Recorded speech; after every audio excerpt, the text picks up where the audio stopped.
On today's show, I'm going to attempt to fill out the Mets roster without making a single splash move.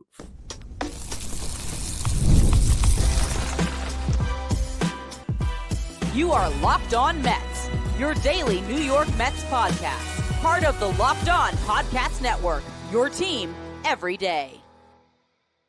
Hello to all you amazing Mets fans. You're listening to Locked On Mets, part of the Locked On Podcast Network, your team every day.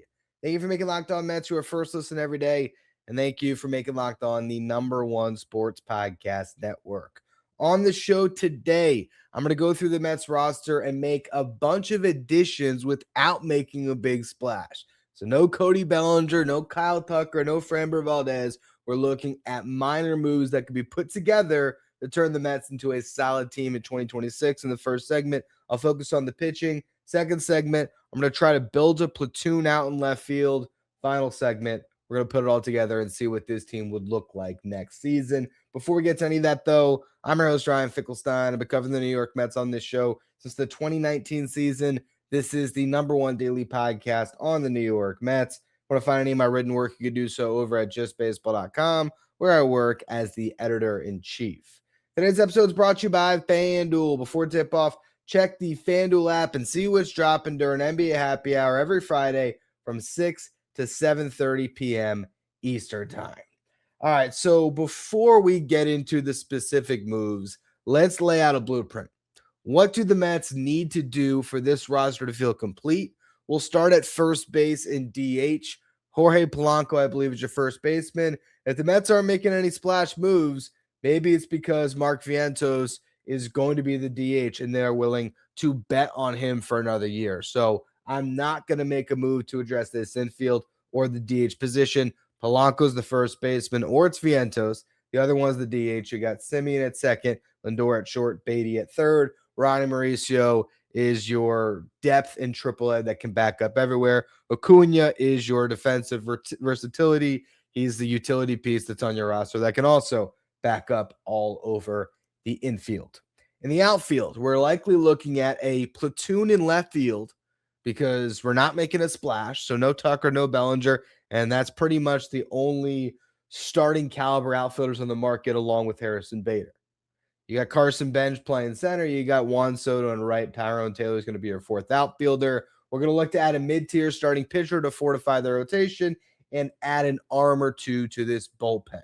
If you look at the projected payroll via COTS from Baseball Prospectus, they have the Mets sitting at $287 million right now in terms of end-of-the-season luxury tax payroll. Last year, going into opening day, their payroll was $322 million. So with that in mind, we're going to work within a budget of around $35 million for the exercise of the show today. With that said, let's dive into this rotation. We've talked about this on recent shows. To me, if you're going to add a mid-tier starting pitcher, the move to make is Chris Bassitt. Now, you also have Jose Quintana. You also have Lucas Giolito, who'd be a step above those guys, I think, in terms of what he's going to command. You have a Zach Littell that is also on the market. Littell had a 3.81 ERA last year, and he pitched in minor league ballparks, essentially, because first he started off with the Rays, where they were playing at a Steinbrenner Field, and then he gets traded to Great American Small Park, where he was part of the Reds down the stretch. So his home run per 9 rate was inflated, and he still managed to keep that ERA down. He also ate up over 185 innings pitched. So I do like Zach Littell. I would not quantify that as a splash, but I think for the Mets rotation, Chris Bassitt might make a little more sense because I think there is a chance that Littell gets a multi-year deal because he's only 30. Bassitt, it's going to be a 1-year deal, and I think Bassitt would be more open to not having a guaranteed spot in the rotation. Expectation would be he'd start the year in the rotation, but if your young pitchers ended up pushing some of these starters out, like a Jonah Tong or a Brandon Sproat, if they're pushing some of the veterans out, Chris Bassitt proved last year in the postseason that he can thrive pitching out of the bullpen. I think if you look at the market for free agent starting pitchers, with Tyler Mahle getting a $10 million deal, Dustin May getting a $12.5 million deal, I think 1 year, $12 to $13 million is probably around the price range for Chris Bassitt. To me, it could really be any of Bassitt, Littell, or Quintana, but we're going to go with Chris Bassitt for our exercise today. That rounds out the rotation. To finish off the bullpen, the one piece that I think the Mets should grab here, Pierce Johnson on a 1 year, $5 million deal. Johnson, you might remember, was with the Braves last year. At one point, he was the only reliever they could trust in that bullpen. Reliable setup man. His ERA since coming to the Braves is under 3. That's because he had a ridiculous 2023 after the deadline where he pitched to a sub-1 ERA, but still he has been very solid. Last year he had a 3.05 ERA in 59 innings pitched, struck out 59, throws strikes, readily available out of the bullpen, comfortable pitching leverage, comfortable in the National League East. So I think Pierce Johnson, if we're looking for a safe option to slide into the back end of that bullpen, he's not the guy that you'd really want pitching the 8th inning. You'd hope that a Luke Weaver or an AJ Minter or Brooks Raley can all be higher up on the pecking order than Pierce Johnson. But Johnson has done the job before in this division. And I think he'd give you a nice safety blanket in sort of the middle of that bullpen, where if he had to get notched up a couple spots in the pecking order, he could handle that, because there was a lot of times last year where he was the Braves' 8th inning guy. So Pierce Johnson, the first edition. We'll see if we have more room to fortify that bullpen once we get to the end of the exercise. So far, we've spent $17 million of that $35 million in budget, which shows you how tough it really is for the Mets to make multiple big splashes and finish off this offseason. Because if you were to sign Kyle Tucker, as we talked about on yesterday's show, that would theoretically be all that was in the budget. Now, I think if you were to make that type of an addition, whether it is for a Kyle Tucker or a Cody Bellinger or a Framber Valdez, I do think you'd probably be able to recalibrate that math a little bit from Steve Cohen, and maybe you could push that payroll a little bit further than it's been the last couple of years. But it just shows, while everyone thinks the Mets have all the money in the world to spend, if you take them at their word, which is Steve Cohen saying the payroll is going to be about where it was, there really is not as much room as you'd think for this team to just add like crazy. But I think if you are trying to just raise the floor of the bullpen, raise the floor of the rotation, signing a guy like a Bassitt or a Zach Littell or a Jose Quintana does help in a rotation that has a lot of question marks. I think the same thing is true for a guy like Pierce Johnson, just a steadying force for that bullpen. The toughest part of the exercise, though, is figuring out what the Mets do in left field if they don't make a splash, and that's where we're going to go next.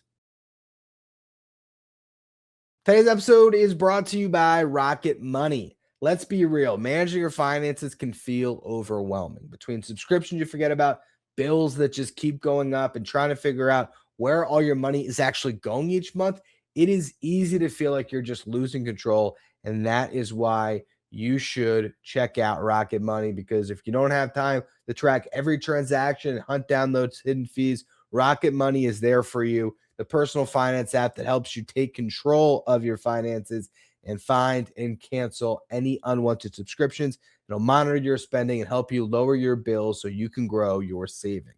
The automatic transaction categorization, it's a game changer. I can finally see everything, exactly where my money is going each month, and you can set budget goals. You can get personalized insights. You can receive real-time alerts for large transactions, upcoming bills, and low balances. It just keeps an eye on everything. It consolidates your checking, savings, loans, and investments all into a single dashboard so you get a clear view of your entire financial picture.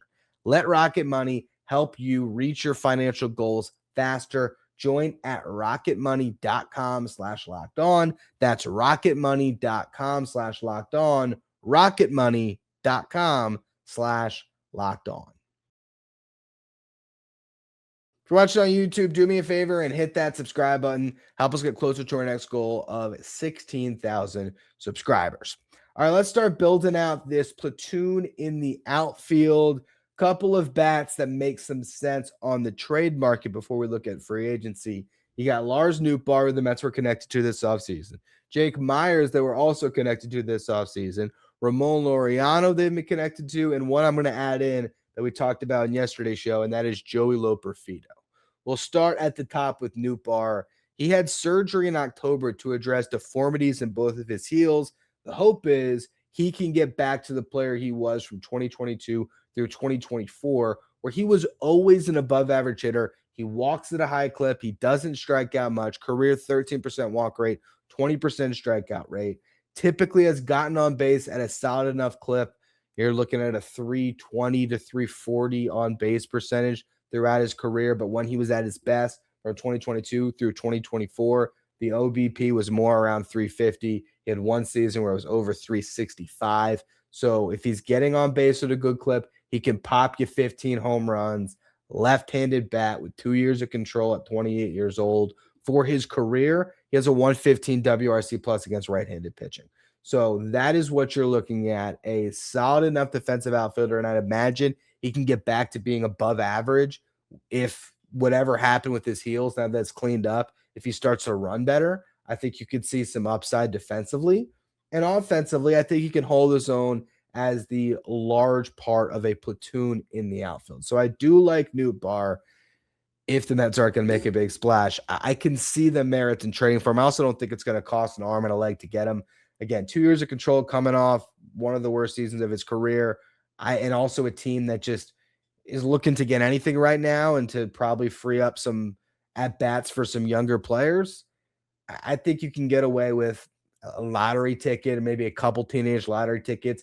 Maybe you're talking about a pitching prospect from high A, but not one of your top 5, 6 even best starting pitching prospects. I think you can make a deal that's pretty comfortable when it comes to the prospect capital you're giving up, and you get a guy that has some bounce back potential for sure. Jake Myers is sort of the other end of that spectrum because he's coming off the best season of his career, does not have a long track record of being above average offensively in the big leagues. A good defensive center fielder, so that is one boost, is you'd sort of be forming a platoon maybe between Jake Myers and Tyrone Taylor in center, and Carson Bench is your left fielder. And then maybe if we made that move, we can maybe go a different route with a right-handed bat. Maybe you're more open to a Miguel Andujar, who we'll talk about more in the next segment, instead of an Austin Hayes, because Andujar can play some third base or first base as well. So I think Jake Myers makes the most sense if we're strictly looking at the defensive perspective. But offensively, I just don't really like the idea of Jake Myers coming in. And I also don't know if the Astros are really going to move him when they'd pretty much be lost without him in center field. They don't have some baked in replacement ready to go. I think it's less likely that he gets traded with the way the offseason has started to go for the Astros, where I feel like they, now that they traded Jacob Melton in the 3-teamer to get Mike Burrows, he would have been potentially the center fielder behind Myers. So I think they keep him. Now we get to Ramon Laureano, which I think would maybe qualify as a little bit of a splashy move. The guy did hit 24 homers last year. They posted a 138 WRC plus. I just want to mention Laureano as an option because I, in the beginning of the offseason, didn't love it because I questioned how much better Laureano was than Jeff McNeil out there when you combine the defense and the offense, because Laureano is not a great defender either. I think he gets remembered for his defense earlier in his career where he was really good. Now he's more league average, and I don't know if he's going to continue to hit this way. I also felt like what it would take to get him might not be worth it to the Mets. But I also think that the Padres are looking for starting pitching, and you can backfill for David Peterson. There is a world where it could make sense, I guess, to make that type of a trade. Personally, I think I just hang on to Peterson and try to find somebody that can platoon with a Nootbaar in left instead of meeting an ask that the Padres are going to have on Laureano. That's probably going to be a little bit steep based on the season that he just had. The last trade candidate is Joey Loperfido, who, again, we talked about a little bit on yesterday's show. He's blocked out of the roster in Toronto. He's 26 years old, former Astros farmhand, has one option year left. I believe he came over in the Usei Kikuchi trade, if I'm not mistaken. But one option year left, so you can stash him in AAA, which is very nice. 5 years of team control, also a big boost. In 41 games of the Blue Jays last year, he hit 333 with 4 home runs. Now, in the minor leagues, he only had 7 home runs in 91 games. The numbers in AAA weren't that great, but the MLB cameo was pretty solid. It might cost a little bit more to trade for Loperfido instead of Nootbaar, just based on the difference in control. But I just wanted to spend some time on the show today really identifying Loperfido as a trade candidate, because I do think there are some merits in getting a guy that has a lot of upside, but also a little bit unproven when it comes to what his floor is, and could end up just being, AAA depth for you if things don't break right in spring training. Now, when we look at free agency, if you're looking at left-handed bats for outfielders, you got Max Kepler, you got Mike Tauchman. Again, we're not talking about the top of the market with Tucker and Bellinger. And then it sort of drops off to Alex Verdugo and Michael Conforto. So not a lot of good options in free agency. Kepler has some pop, 18 homers last year. Mike Tauchman, really solid overall offensive profile, had a 756 OPS, was a good player, but he got cut by the White Sox. Hit 9 home runs, not a ton of pop, just doesn't do anything incredibly well, but still finds his way to being an above average big leaguer. So I don't think that Tauchman is the worst idea in the world. Kepler, I do like the upside, but there is an injury history. He had a rough beginning to his tenure with the Phillies last year, so I wonder about having him move to an even bigger market, how he'd play there. When I look at these free agent options, I don't know if any of these guys is better than just taking that flyer on Nootbaar. And so it's funny because I really didn't like the idea of the Mets trading for Lars Nootbaar earlier this offseason.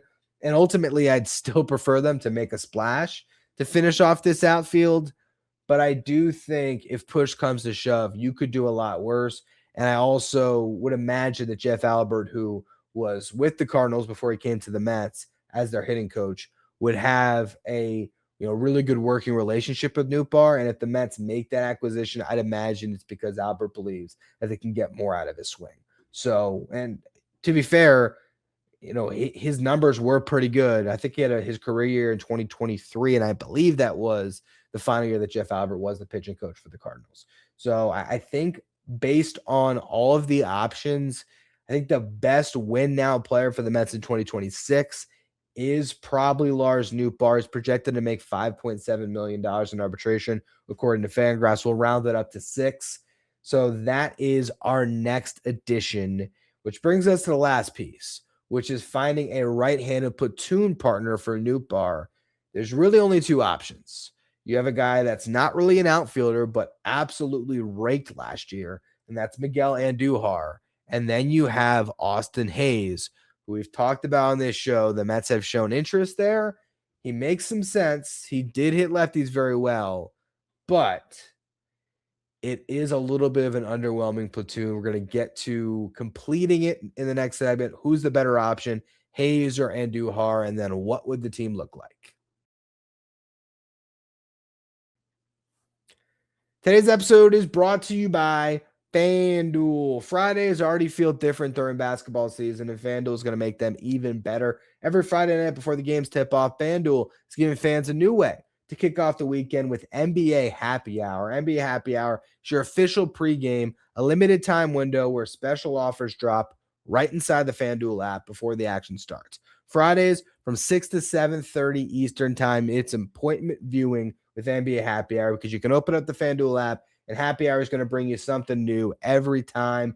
Different boosts, bonuses, and surprises. It's easy to track, and it's easy to see what those weekly specials are before tip-off, and make a move before your window closes. Adds a little bit of extra energy to your Friday night basketball slate without having to overthink it. So before tip-off, check the FanDuel app and see what's dropping during NBA Happy Hour every Friday from 6 to 7:30 p.m. Eastern time.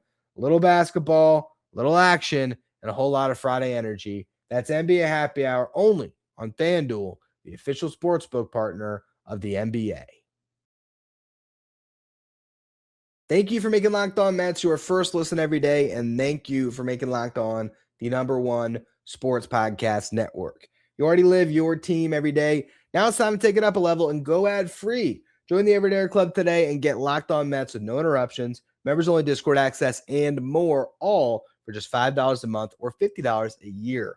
go to lockedonmets.supercast.com or check the link in the show notes to learn more. All right, so now let's talk about the right-handed half of this platoon we're forming in the outfield. To me, it comes down to two guys in free agency. You got Austin Hayes and you got Miguel Andujar. Austin Hayes is the more traditional outfielder instead of a converted third baseman.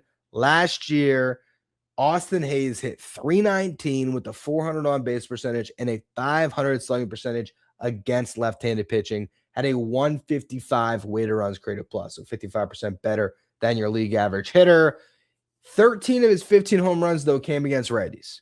So I do want to note that while the slug was really good at 549, it's because he hit for a high average, hit a bunch of doubles, but the home runs were not entirely there against lefties. He got a lot of those homers against right-handed pitching, which does bode well if Nootbaar can't play. You need Austin Hayes to be more of an everyday guy out there in left field. He's not going to be a disaster against right-handed pitching in his career. WRC plus is 97, so about league average against righties.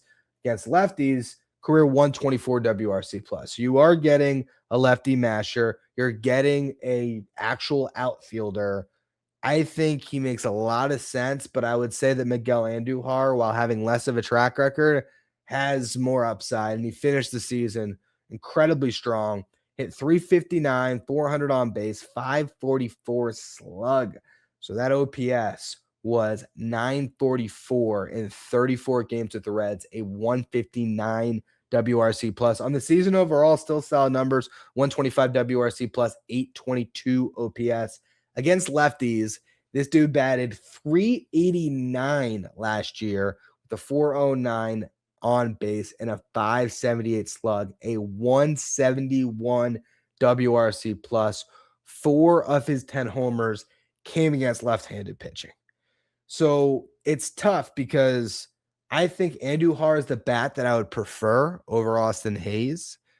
But if I'm building this team in David Stern's image, can I actually see Andujar playing left field?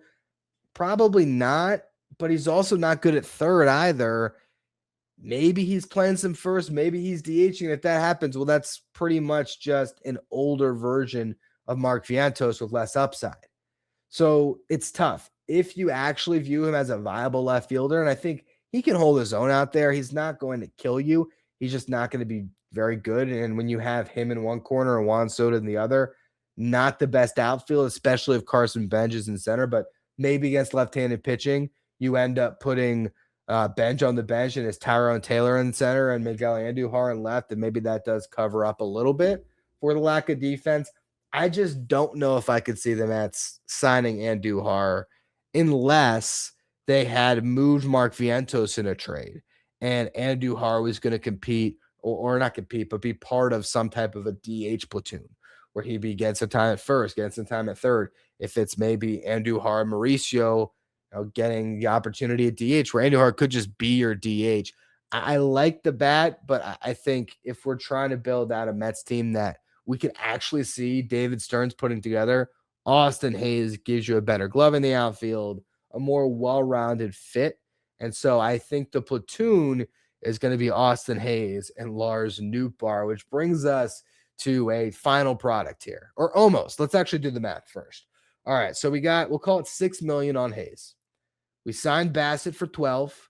We signed Pierce Johnson for 5. Nootbaar, we're calling $6 million in arbitration. Hayes $6 million for that signing. So you put that all together, and we're looking at $29 million in payroll added. If we take that $287 million projection that we got from Kotz by Baseball Prospectus, that's going to put the payroll for the Mets at $316. So there actually is a little bit of room there. If we got at least a $320 million payroll, I'd throw a Michael Kopech signing on this too then, where you sign Kopech for maybe $4 million as a bounce back candidate who has a really high upside. And so that would put your final bullpen where it's Devin Williams, Luke Weaver, AJ Minter, Brooks Raley, the 4 guys they already have slated for leverage. Pierce Johnson and Michael Kopech were the 2 additions. Johnson improves your floor. Kopech improves your ceiling.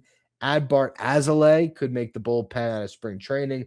Huascar Brazaban, maybe he would be expected to make the bullpen. You'll obviously have a lot of other guys, Cooper Criswell, Jonathan Pintaro, Dylan Ross, Richard Lovelady. There's a lot of different guys that sign on minor league deals. So the Mets would have a pretty deep bullpen. I do like that bullpen, and I don't think that this bullpen does need a splash. I think if the Mets got Pierce Johnson and Kopech, or even one or the other, with all the different guys that are going to be competing in spring training, and also the potential to see a Brandon Sproat or a Christian Scott pitch out of the bullpen, depending on how your starting rotation shakes out, I actually think the bullpen does not need a splash. Now let's look at the rotation. Nolan McLean, David Peterson's maybe your 2, Clay Holmes, Sean Manaea, Chris Bassitt, Kodai Senga. That's a 6-man rotation with Brandon Sproat, Jonah Tong, and Christian Scott representing your depth in AAA. Again, maybe Sproat makes the bullpen, as a Swiss Army knife or a multi-inning reliever. Kind of depends on how spring training goes.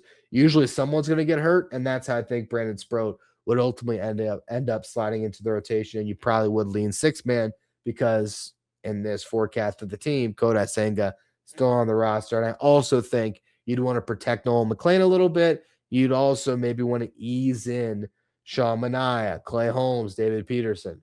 For Manaea, he just had an injury-plagued year. For Peterson, Holmes, they broke down at the end of the season. So I don't think a 6-man rotation is the end of the world for the Mets. And I think Bassitt does raise that floor a pretty good amount. I think the Mets can get by without a splash in their rotation. It looks a lot better if they do make a splash. And I will say some of the latest rumors do have the Mets linked to Freddie Peralta again, linked to Framber Valdez or Ranger Suarez. Buster Olney going out on a limb saying the Mets will get one of those 2 guys. So we will see. We'll probably talk about that more on tomorrow's show. Again, I don't think they absolutely need a splash in the rotation, but man, would it help. It'd be a much preferred rotation if you got someone to slide into that number 2 or that number 1 spot, to have another frontline starter with McLean, and then the depth that the Mets have with Peterson, Holmes, Manaea, Senga, Sproat, Tong, Scott. That all plays so much better than if the Mets went for a mid-tier starter, but I still think a mid-tier starter is better than no additions and strictly relying with what you have in-house. Last piece, the lineup. Lindor, Soto, Polanco, Vientos, Baty, Francisco Alvarez, Marcus Semien, Carson Bench, and a Lars Nootbaar, Austin Hayes platoon. The other guy who's not starting between Nootbaar and Hayes would be on the bench, as either you're a left-handed bat off the bench or you're a right-handed bat off the bench. You have Tyrone Taylor as your 4th outfielder, Luis Trens as your catcher, Luis Angel Acuna as your utility man, with Ronnie Mauricio, Jet Williams, and Ryan Clifford all being options in AAA who you could see pushing for MLB playing time at some point during the season or even in spring training, particularly for Mauricio. If he had a big spring, I think he'd make the team. Jet Williams, I think it's more of a long shot, but you never know.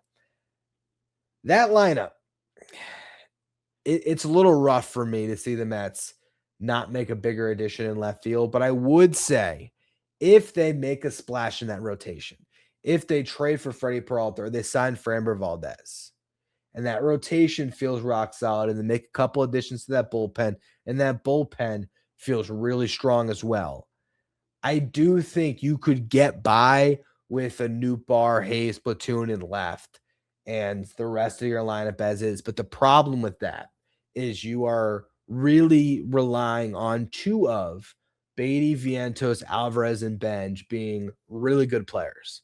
Like, you need a couple of those guys to be posting 120 WRC pluses or higher, where you have a couple guys in that lineup that are sort of performing above reasonable expectations. And then that way you can stomach the Nootbaar Hayes platoon, the Marcus Semien at second base, where you know more of his value is probably going to be derived from the glove than the bat. So I think if you got 2 of those 4 guys performing at a pretty good level and all of them at least carrying their weight, then yeah, you can get by. But that's putting a lot of pressure on a rookie in Carson Bench. That is relying on 2 guys that have been very inconsistent with Vientos. 3 guys. Vientos, Baty, and Alvarez have all been inconsistent.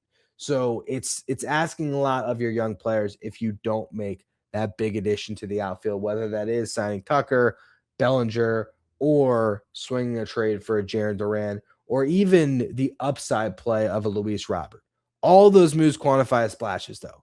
And so this was a way to build out the Mets roster without making a splash. I would hope the Mets make a splash somewhere, whether it's the rotation or the outfield in particular. I think the bullpen is fine. You don't even have to spend on the top reliever left, which is Sir Anthony Dominguez. It'd be nice, but you don't have to. You can just get a Michael Kopech flyer. You can get Pierce Johnson for the floor that he brings to your bullpen. There's other guys that are out there in the market that you can certainly grab for $4 or $5 million to just give you another veteran arm in that pen. The rotation is in a little bit more of a need of a splash. I think the outfield is in desperate need of a splash. This team just needs one more really good bat.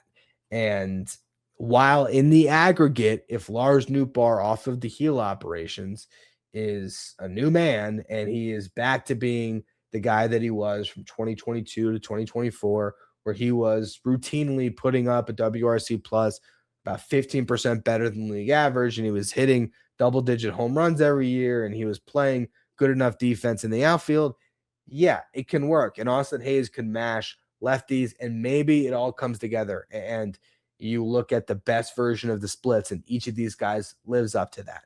But so many times we've seen the Mets try to put a platoon together in the past, whether it was Daniel Vogelbach and Darren Ruff, whether it was Daniel Vogelbach and Mark Vientos, whether it was this past year with Starling Marte and Jesse Winker. And those platoons hardly ever work out the way you want them to. So I would caution the Mets on making that the plan this offseason, but I also understand if you strike out on Bellinger, you strike out on Tucker, and the trade ask for Jarren Duran's crazy, you might, and same thing with Luis Robert for that matter, you might be back into a corner where you have to form a platoon. And if you did, I think a Nootbaar Hayes platoon is not the end of the world. But man, would I prefer a big splash. Same thing goes with the rotation, right? Having Framber Valdez or Freddie Peralta top this rotation makes the Mets look like oh, wow, can't even talk. I'm so excited about it. It makes them look like a completely different team.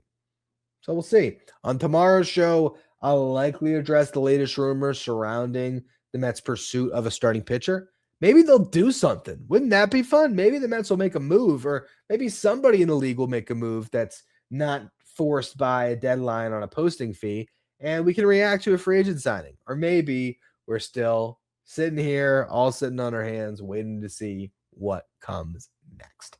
As always, thank you all for tuning in. Make sure you follow, rate, and review wherever you get your podcast. Subscribe if you're watching on YouTube. Thank you for making Locked On Mets your first listen every day, and thank you for making Locked On the #1 sports podcast network.